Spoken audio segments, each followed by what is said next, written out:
नमस्कार शेतकरी बंधूंनो, मी नागरगोजी युवराज welcome seeds प्रतिनिधी। आज आपण आलेलो आहेत फुलगोबी पिकाच्या प्लॉटवर।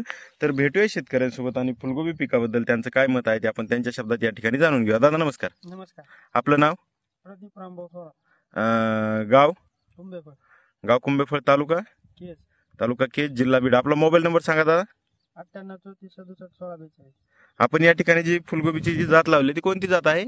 वेलकमची 303। वेलकम सीड्स कंपनीचा 303 हा वाहन। तर या वाहनाच्या रोपाची लागवड आपण किती तारखेला केलेली आहे? 28 एप्रिल। 28 एप्रिलला आपण या ठिकाणी लावलेली आहे। तर 28 एप्रिलला लावल्यानंतर सरासरी किती दिवसाला आपला प्लॉट या ठिकाणी काढणी चालू झाला आहे? 55 दिवसाला। 55 दिवसाला। तर सरासरी आपल्याला या ठिकाणी गड्ड्याचं वजन किती भेटलं या ठिकाणी? 5 किलो ते 1 किलो। 5 किलो ते 1 किलो। तर आपले प्रगतशील शेतकरी आहेत आपल्यासोबत, त्यांच्याशी जाणून घ्या वेलकम सीड्स 303 व्हरायटी बद्दल। दादा नमस्कार। नमस्कार। आपलं कशी वाटली? आज आपण हा तिसरा प्लॉट बघत आहोत आपल्या या ठिकाणी। तुमच्या गावामध्ये तुम्ही सुरुवात केली आहे, सगळे तरुण शेतकरी या ठिकाणी आपले फुलगोबी पिकामध्ये या ठिकाणी सहभागी आहेत।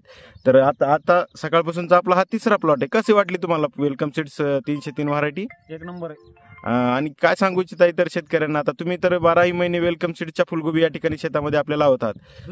दुसऱ्या कोबीच्या तुलनेमध्ये ह्याला करपा नाही, डाग येत नाही, काय नाही, फ्रेश एकदम। आता ही एवढं 28 एप्रिलला उन्हामध्ये लावलेली व्हरायटी आहे, तरी तुम्हाला या ठिकाणी कशी वाटली ती व्हरायटी? कारण आता आपण तिसरा प्लॉट बघितला आणि सगळे प्लॉटचे गड्डे हे एकदम चांगल्या प्रकारे, कसलाही कुठलाही प्रादुर्भाव, कसलाही इफेक्ट नाही त्याच्यावर।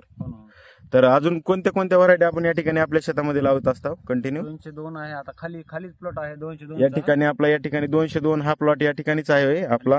473 आता उद्या परवा दिवशी लावायची। 473 आपला 1-2 दिवसामध्ये या ठिकाणी रोप लागवड होईल। तर तुम्ही दरवर्षीप्रमाणे याही वर्षी फुलगोबीमध्ये आहात। तर तुम्ही समाधानी आहात का वेलकम सीड्स फुलगोबी बद्दल?